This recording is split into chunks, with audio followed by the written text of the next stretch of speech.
Welcome in, and thanks so much for joining me. So in today's episode, I'd like to discuss a bit on retreat practice and, of course, the meaning of that, but also I want to focus mostly on advice for some of you who are interested in doing more retreats. Here I'm talking about meditation retreats and what that might look like. Things I've gone through on retreat that by sharing some of the obstacles I encountered, that hopefully you can avoid them, right? And yeah, all of that. So retreat here in Buddhism has a specific meaning, and the reason I'm defining it more specifically is not to exclude other kinds of retreats or what you might think of as retreat, but I define it more specifically so that for those of us who do want to undertake Buddhist meditation retreats, that we kind of understand some of these differences and can get more out of that particular retreat. So I'll start with what a meditation retreat is not from my perspective. So again, you feel free to do whatever you want. And the truth is, any practice of meditation is most likely going to be beneficial to you. So it's not like such a big deal. So I don't want to, sound too exclusive here, right? So just starting with that. So generally, at least in the traditional Buddhist lineages of Himalayan Buddhism, a retreat really involves more or less cloistering oneself for a certain period of time. Could be a day, could be a week, could be 3 years, away from our normal activities. And this is what we call outer retreat. This is the first kind of aspect of retreat. So outer retreat involves, possibly changing our location, but we don't have to go to a fancy location, by the way. It doesn't need to be a beach in Bali, but go for it if that helps you. But the idea here is that we're changing our pattern of how we normally engage in our day. We're not doing our normal work or job. We're not engaging in our normal activities of leisure. If we tend to watch a lot of YouTube or Netflix or something like that, we sort of take a break from that, break from entertainment. And ideally, we take a break from communication as a whole, if we can. But I'm going to talk about some ways to build up to that. That might not be for beginners, right? So we put our phones down. We let everybody know, hey, I'm going to be gone for this amount of time, and I'll talk to you at the end of it, right? So that would be outer retreat. Outer retreat also involves, it can involve silence. Again, silence here is more of a function for bringing our energy inwards, right? We're not expending it on excessive communication or chatting. And usually, a lot of our chatter revolves around, things that aren't necessarily for getting something done, right? So if you are on retreat and you need, water or food, it's okay to talk about that, right? Because it's a need that it's something you need. It's something you need in order to continue the retreat. So I think that's fine. And again, it depends on the tradition you're in. I mean, best case scenario, you kind of set that up first. Or, I've been on retreats where I had like a box outside of my retreat cabin, and there was a caretaker. That was their job, to take care of the people in retreat. And I would just put a note there and put a flag, right? So it's like an old school way of doing it. Some people maybe do leave their phones on and just send texts to a caretaker for the retreat and no texts to anyone else. Though, as most of you know, in our sort of as a cell phone, smartphone addiction, myself included, that can be quite enticing because we may want to open other apps. But either way, you get my point. Silence is great because we don't spend as much time chatting with others. Often when we're chatting, it also, for most of us, encourages more thoughts. And in some styles of meditation, more thoughts isn't really a problem. But if we're a beginner, it might, we're just putting extra load that we don't necessarily need. So that's outer retreat. And again, there's also two types of retreat, I could say. There's ones we do with a group, and there's ones where we go solo. I'm going to really talk more about solo retreats here, because if you go on a group retreat, meaning like somebody's organized it, it's at a a dharma center or a meditation center, and there's teachers and guides there, they're going to set this up for you, and they're going to hopefully also talk about the container I'm going to talk about in some way. And so in that way, maybe I'll say a little bit about group retreat, but I'm more going to focus it on solo retreat for those of you who are ready for that.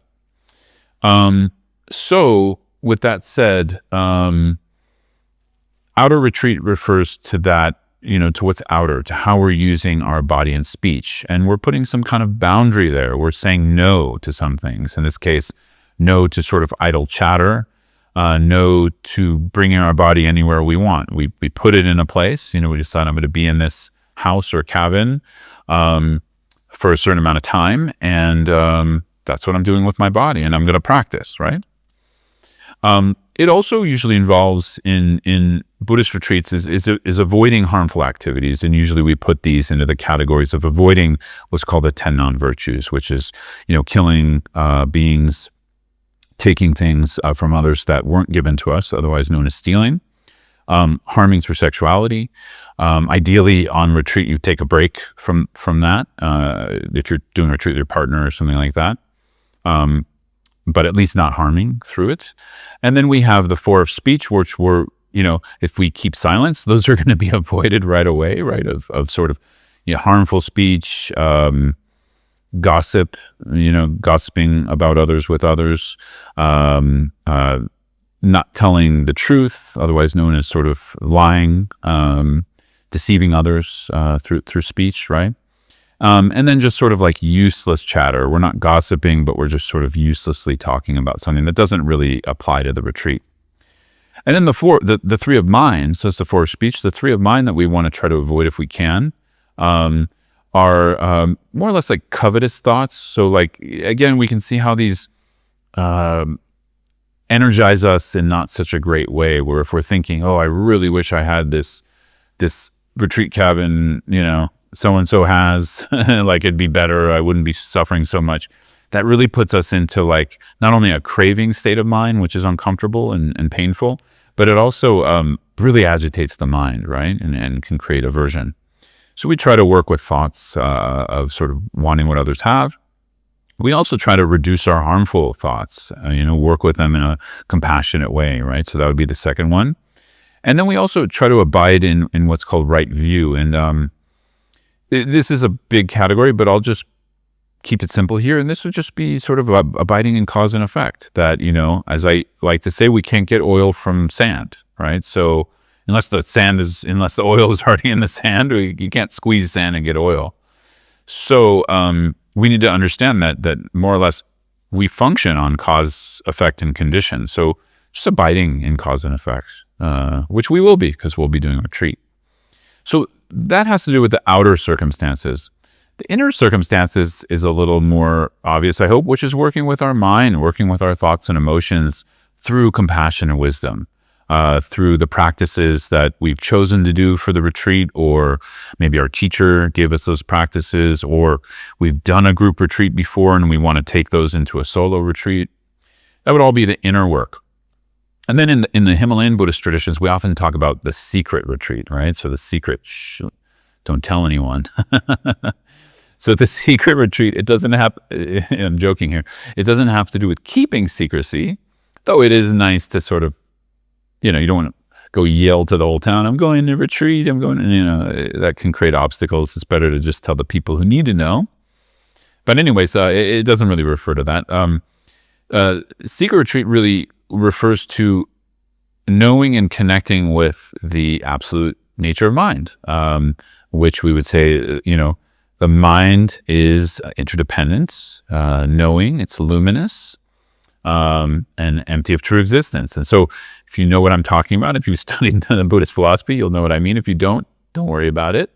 But ultimately, we're doing retreat to grow our compassion and wisdom. And so the secret retreat is connected to the wisdom teachings of the Buddha on how to become free, right? So that's sort of the essence of the Buddhist path. And so the reason it's there is we want to point all of our practice to that if we can. So meaning just sort of abiding by rules and sticking ourselves in a cabin somewhere on a mountain it's not really the point. The point is that that can lead to knowing the mind, which then can lead to the mind's inner freedom or luminosity, right? So anyways, I talk about that in other teachings and videos. But for those of you who know what I mean, that's for you. If you don't know, you can explore that a little bit more. And so these 3 levels, the outer, inner, secret retreat, we want to make sure we kind of understand those to some degree, and we're interested in those, right? And then when we actually place our physical body in a retreat cabin, or we've decided to use our house, but we've set up our house as a retreat place, then we sort of use these 3 aspects, outer, inner, secret aspects of retreat, to understand why we're doing it, and what we're trying to attain through it. So I don't forget, I'll just mention about sort of one's own house versus another place real quick. I did say in the beginning of this talk that it is important for most of us to sort of like change the location or environment, because often in the environment we're used to, meaning our house, like where we live generally, there's a lot of habits built up in that area, right? In that place, there's a lot of thoughts and emotions that can be triggered just by being in that place. And so it's for at least for beginners new to retreat, it can be helpful to change the location. With that said, if you absolutely can't, or you're okay with it, like doing it in your normal living space, it's fine. You just want to make sure, like if you're living with others or family, that they're cool with that, and that you're going to either keep silence or not talk too much. Sometimes we call it functional talk is okay, just like sort of like basic things and needs. But just know that it's a less than ideal situation for beginners, at least, because our old habits are going to come, and we might end up getting bored a little bit, which is inevitable for most of us in retreat. Then we want to talk. So anyways, I'll let you use your discernment there. So based on that, we usually organize a retreat, at least in the Himalayan Buddhist traditions, into 4 sessions, right? And what that means is, waking up pretty early usually. I'm not going to tell you what time that needs to be. I mean, a lot of practitioners maybe wake up around 5 or 6 a.m. Some very developed yogis wake up at 3 a.m., right? So do what works for you. In my experience, being like tired the whole day is not so helpful, right? So if you need to sleep a little bit more in order to make sure you're fresh and have energy for the practice, I think that's a little bit better personally. But again, some may argue with that. So your first session is going to be first thing in the morning. Then you might have some breakfast or tea or whatever. Then you're going to do your mid-morning session, right? Then you're going to take a lunch break, and then you're going to have an afternoon session, maybe dinner, or you can skip dinner. It's up to you. And then you're going to have your evening session. So actually you end up going to sleep pretty early, depending on how long your sessions are. And again, sessions usually range between 2 or 3 hours. I personally made some adjustments on that for me, because if I find myself sitting for eight hours or more per day, I just have a tight body and joints. And so I either need to like split the sessions up, like take a break in them, or do less time. So do what works for you. But generally, mostly like 2-hour sessions are kind of the average, right? So you end up doing about 8 hours of practice, and your day is full. It does go. And you end up in bed maybe 9 o'clock or something, depending on how you organize your sessions. And so, it's possible to wake up early. So that's kind of how one might organize it as far as the day goes. As far as like timing, like how long, this is what I'm gonna rely on some much wiser advice than I could give you. And this comes from a really incredible Lama named Khandro Rinpoche. Now, there's a few Khandro Rinpoches. So the Khandro Rinpoche I'm referring to, her name is Rangjung Neljarma Khandro Seringma Rinpoche. She lives in Nepal these days. She's building a monastery, and just quite an incredible practitioner and teacher. If you can find her on YouTube, and there's podcasts with her talking and sharing the Dharma. But anyways, we were at a Dharma talk with her here in Nepal, and I believe the topic of retreat came up, and she basically said, it's really important. I'm paraphrasing what I remember. It's really, she basically said that it's really important to build up retreat, that going into like 8-10 hours of practice per day, for a long period, like let's say you're going to go into a month or 3 months or longer, when you've never done retreat before, she said, you're going to get bored and discouraged. You're going to, you're not really setting yourself up for success so well, right? So she said what most practitioners do is they build it up. And this is what I'm going to recommend as well. You may start with just a day of that, a day of 4 sessions, right? Like take a Saturday and do that, take a Sunday and do it. Then you might expand that out to a weekend. Then maybe you take a week, and maybe 3 weeks, then maybe a month. And then maybe the next step is 3 months or 100 days, right? So there's all these ways to work with it. And I really like her advice because it's very practical, first of all, but also it's doable, right? And we don't have to go in with all this pressure. We actually learn to become a meditator in retreat. And as I said earlier, I talk a little bit about group retreat. This is one of the benefits of group retreat because you don't have to use your own perseverance completely. Retreat is hard in my experience, and as I said, we do get bored sometimes depending on the person.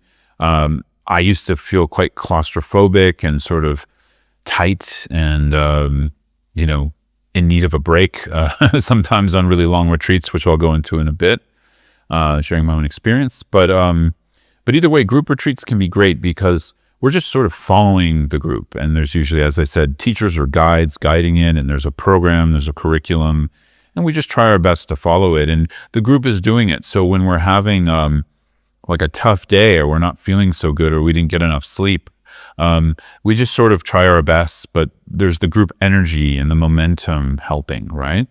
So I would recommend, I don't know, it's really different depending on the person, anywhere from like 2 to 4 or more group retreats before you attempt a solo retreat. And group retreats can also be of different lengths too. Sometimes they can be just for a day or a weekend. Sometimes they can be for a week or more. And also, because of modern life and the schedules of people, often Buddhist teachers are, augmenting what retreats are in those formats. And especially in the Himalayan Buddhist tradition, retreats are often used as teaching retreats. So teachers will take advantage of that to help students learn the Dharma more. So you may want to decide what you're doing, if you want to kind of primarily be on a learning retreat where you're getting teachings most of the day, or you just want to go and meditate. In some other Buddhist traditions, they don't really give that many teachings on meditation retreats. You just sit in silence, and maybe there's some guided meditation, maybe not. So you can kind of choose what you want, and maybe try a few of them and see what works for group retreats. But of course, with that said, we do need to learn the Dharma either way. So whether we learn it in a retreat format or study in classes or programs or courses, we need to learn the Dharma. Otherwise, we don't have much to bring into retreat. And, that kind of leads me into what I would recommend if you're really thinking about solo retreats. We need something to practice. You don't need a lot to practice, but you need something, and you need to understand that well before you go into solo retreat. And what I recommend is understanding the context of the path, like why you're doing it, right? And what are you really trying to get out of it, and being really conscious of that. I would say that's more important than the retreat itself, because we could just sit in there and sort of lock ourselves in a room and just sort of sit, but not really understand what we're looking for, or what the purpose is of that, like the greater purpose, the more sustainable, I would say, long-term purpose. And we might just sort of like, numb out in the retreat. I don't know. A lot of things can happen to people. And so there's, I don't mean to be offensive with this. It's sort of a old Tibetan, I don't know, saying, is the word I was looking for. Just putting yourself in sort of closed retreat and locking the door without sort of knowing what you're doing or having understanding of the Dharma, and with a good motivation, a motivation that's going to lead you to awakening. Just doing that, they said, is no different than sort of like an animal just sort of crawling in its hole and sort of sleeping there. So anyways, I don't mean to offend you with that, but I like that for me, because I've been in retreats where it did feel like that. I literally just felt like, okay, what am I doing here? And then it was a learning lesson. I had to come out of the retreat and really think, like, what do I want to bring in next time? What do I want to focus on consciously on how I'm doing it? So I'm not just sort of locking myself in a room for just because, right? like just because is not a great reason. So again, no offense to anyone out there, but just sort of sharing this so you can avoid some of the pitfalls I fell into. With that said, I'll share a little bit more on my personal experience in solo retreat. So when I first became a monk, in 2008, I was a monk for 9 years, from 2008 to 2017. My main teacher at the time, Lama Zopa Rinpoche, he recommended I go into retreat. And he didn't say like full-time, just stay in retreat and don't come out. He said, do periods of retreat, come out and take teachings, and then go back to retreat and just spend your time doing that. And so I thought, wow, great idea, perfect. And he didn't say like how long the retreats needed to be, but I chose to do them for 3 months at a time, sometimes 100 days. So it would be about 3 months, a little more. And, I would try to do 2 or more per year, sort of slowed down towards the end of being a monk, where maybe I did 1 per year. But anyways, what was quite nice about that was building it up. So I got to do quite a bit of time in retreat, but 3 months is a good chunk of time. You can go quite deep in a 3-month retreat, especially when you're not seeing or talking to anyone. But then you come out, you reintegrate, you don't become like too much of a recluse. And then, study the Dharma. So I would study the Dharma and learn more and keep practicing, right? And those integrate together. They work really well, sort of learning the Dharma, meditating on it, reflecting on it.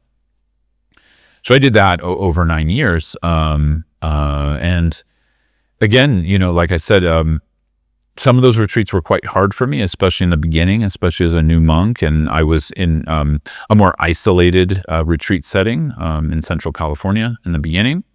And it was really tough, right? And so one of the things I learned pretty early on, and I learned it more from friends who were more experienced than me, other monastics, other yogis and yoginis who did a lot of long retreat, was to relax, right? So I came in with a lot of ideas, a lot of, how you say it, dreams of becoming, the next Milarepa or something like that, and quickly figured out, no, but I need to slow down a little bit.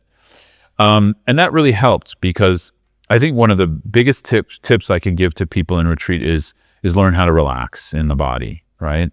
And you might want to start working on that before you go into retreat if you tend to be a tense person. We can also have what's called wind energy imbalances or lung imbalances. So I came into retreat with a lung imbalance. It got worse, right? Which made more tension, more anxiety, made it harder to meditate. So my recommendation is work some of that out before you go into a long retreat, but also build the retreats up, because if you're just doing a day, then a week, then a few weeks, then a month, you're going to build up the energy for the retreat, and you're going to do it in a more relaxed way, hopefully. But learning how to relax in the body does take some time for some of us. For me personally, it took me some years, and I wouldn't say I'm relaxed in the body. I'm working on it. But it took me some time to just even understand what that feels like, because I'm sort of more of a high-strung person, anxious type.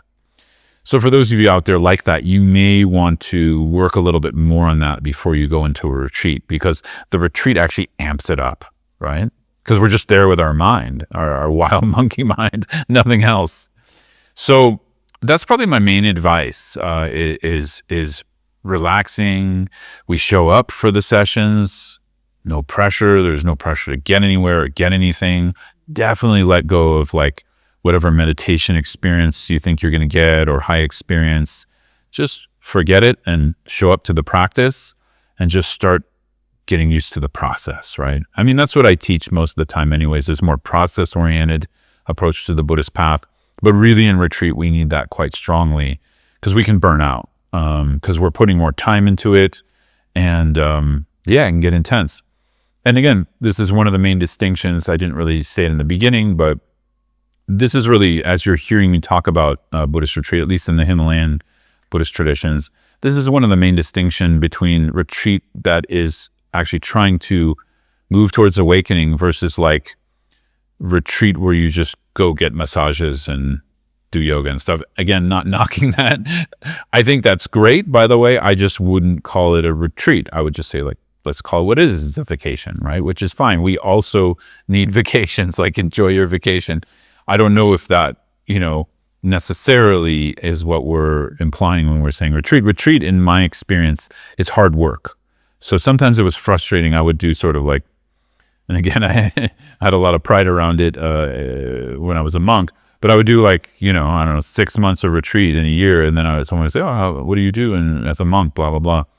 And I would say, oh, I'm mostly in retreat. And they say, oh, that sounds amazing. That sounds so relaxing. And I'd be like, no, it's not relaxing. It's really hard work. But also, as I'm saying, I also didn't know how to relax into the body somatically at that time in my life.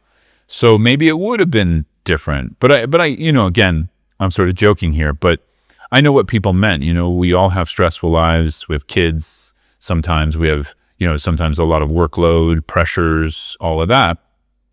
So the idea of like getting away from that can feel like relaxing. So I understand. But actually, when we go into a Buddhist retreat, we are actually facing our monkey mind, like the mind that is wild and crazy and all of, our wild emotions. And we're working with that. So what I find is often when I put myself in a room and I'm not talking or, engaging with people for several months at a time, it's like all the monsters come out. So I'll kind of end on this note, which is like the more tools you have to work with those monsters in a compassionate way, in a way with awareness, mindful awareness and wisdom, the more tools you have going into the retreat, I think the more beneficial the retreat is going to be. So there's so much more I could say. For those of you who do retreat also, please share in the comments things that, tips, tricks, advice you'd share. There's so much to say, so I'm not saying everything. Obviously, there's also 3-year retreats, which are like a whole nother thing to talk about. But I mainly just wanted to give advice to sort of those of you out there who have done some group retreats, you're a more serious meditator, and you're looking towards maybe doing some more solo retreats. And just some things that I've faced and what's worked for me, and the advice to just sort of show up, be there, not, very little expectations, but having a program, having sort of what you're going to do, having the tools to work with the mind going into it, and, sticking to your schedule to some degree, so you get the fruits of the practice and meditation. So thanks so much. I wish you all the best, whether you go into doing some more retreat or not. And I'll see you again soon. Thanks.